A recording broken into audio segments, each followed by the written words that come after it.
नमस्कार, मैं श्रेया शर्मा और आप देख रहे हैं day to day news Bharat. हम आपसे वादा करते हैं कि पुण्यतः निष्पक्षता के साथ पत्रकारिता करेंगे और हमारा कोई भी पत्रकार फील्ड में किसी से किसी भी प्रकार का उपहार या विज्ञापन स्वीकार नहीं करेगा, ना ही किसी को ब्लैकमेल करेगा। हम दबे कुचले लोगों की आवाज बनते आए हैं और आगे भी बनेंगे।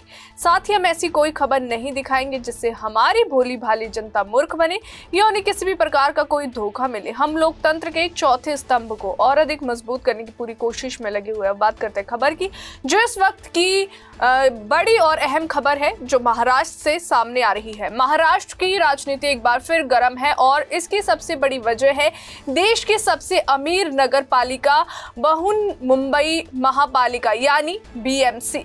आपको बता दें कि नगर निकाय चुनाव के नतीजे आए कई दिन बीत चुके हैं, लेकिन अब तक सत्ता का फॉर्मूला तय नहीं हो पाया है। बीजेपी और शिवसेना के बीच खींचतान खुलकर सामने आ गई है। नतीजों के तुरंत बाद शिवसेना के 29 पार्षदों को बांद्रा के ताज लैंड्स एंड होटल में ठहराया गया, जिसे राजनीतिक गलियारों में हॉर्स ट्रेडिंग से बचाव और सत्ता सौदेबाजी का दबाव बनाने की रणनीति माना गया। हालांकि शिवसेना ने इसे ओरिएंटेशन वर्कशॉप बताया है, लेकिन 5 दिन बाद पार्षदों का अचानक होटल से निकलना कई नए सवाल खड़े कर रहा है।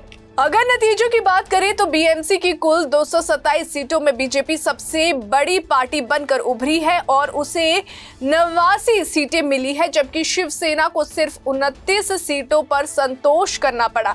इसके बावजूद दोनों दल मिलकर बहुमत के जादुई आंकड़े को पार कर सकते हैं। ऐसे में तर्क यही कहता है कि गठबंधन सरकार बननी चाहिए, लेकिन असली विवाद मेयर की कुर्सी को लेकर है। वहीं आपको बता दें कि महायुति के भीतर ये सहमति बनती दिख रही है कि जो बीजेपी और शिवसेना मिलकर सत्ता संभालेंगे, मगर जैसे ही मेयर पद की बारी आई समीकरण बिगड़ते चले गए। शिवसेना प्रमुख और महाराष्ट्र के मंत्री एकनाथ शिंदे पहले ही साफ संकेत दे चुके हैं कि वे बीएमसी में अपनी पार्टी का मेयर देखना चाहते हैं। उन्होंने इसे भावनात्मक मुद्दे से जोड़ते हुए कहा कि 23 जनवरी से शिवसेना संस्थापक बाल ठाकरे की जन्मशती वर्ष की शुरुआत हो रही है और इस मौके पर अगर बीएमसी में शिवसेना का मेयर बने तो ये कार्यकर्ताओं के लिए गर्व की कहीं ना कहीं बात होगी। शिंदे का ये बयान सिर्फ एक इच्छा नहीं बल्कि एक राजनीतिक दबाव की तरह देखा जा रहा है, क्योंकि बीएमसी पर दशकों तक शिवसेना का वर्चस्व रहा है और पार्टी इसे अपनी राजनीतिक विरासत मानती है। दूसरी ओर बीजेपी का तर्क अलग है। पार्टी सबसे बड़ी इकाई बनकर उभरी है और उसके पास शिवसेना से 3 गुना ज्यादा सीटें हैं। ऐसे में बीजेपी नेताओं का कहना है कि मेयर पद पर पहला हक उन्हीं का बनता है।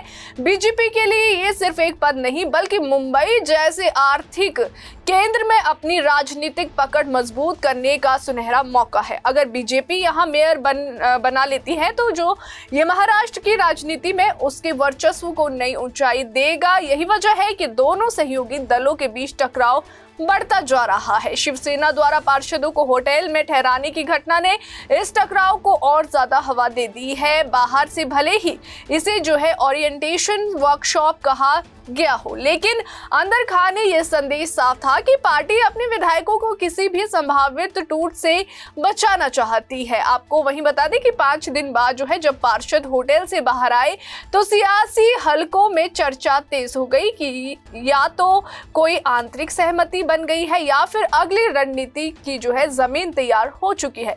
अब इस पूरे विवाद का केंद्र दिल्ली बनता दिख रहा है। खबर है कि बीएमसी मेयर पद का समाधान अब राज्य नहीं बल्कि केंद्र के गलियारों में निकलेगा। मंगलवार को बीजेपी और शिंदे सेना के कई बड़े नेता दिल्ली पहुंच चुके हैं। इनमें महाराष्ट्र सरकार के सांस्कृतिक मंत्री आशीष शेलार, मुंबई बीजेपी अध्यक्ष अमित साटम और साथ ही शिंदे गुट के नेता राहुल शेवाले शामिल है। आपको बता दें कि माना जा रहा है कि इन नेताओं की मुलाकात केंद्रीय नेतृत्व से होगी और वहीं से अंतिम फैसला निकलेगा कि बीएमसी में मेयर किस पार्टी का होगा। दिल्ली में हो रही इस कवायद से ये साफ हो गया है कि मामला सिर्फ मुंबई की नगर राजनीतिक तक सीमित नहीं है बल्कि इसका असर महाराष्ट्र की सत्ता की स्थिरता पर भी पड़ सकता है। अगर बीजेपी और शिवसेना के बीच सहमति नहीं बनती तो महायुति सरकार के भीतर तनाव और बढ़ सकता है। विपक्षी दल पहले से ही इस मौके की ताक में है कि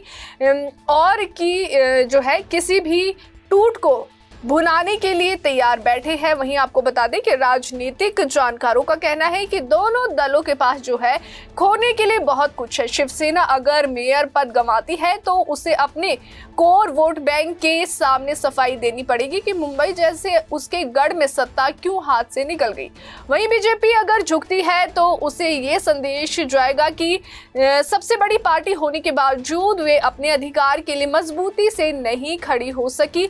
ऐसे में दोनों तरफ जो है असमंजस की स्थिति बनी हुई है। अब बड़ा सवाल यही है कि क्या बाल ठाकरे की जन्मशती वर्ष के नाम पर शिवसेना अपनी भावनात्मक अपील से बाजी मार लेगी या फिर बीजेपी अपने संख्या बल के दम पर मेयर की कुर्सी हासिल करेगी। फिलहाल मुंबई की सियासत दिल्ली की दहलीज पर खड़ी है और पूरे देश की नजर इस पर टिकी हुई है कि बीएमसी का अगला मेयर किस पार्टी से होगा और ये फैसला महाराष्ट्र की राजनीति को किस दिशा में मोड़ेगा।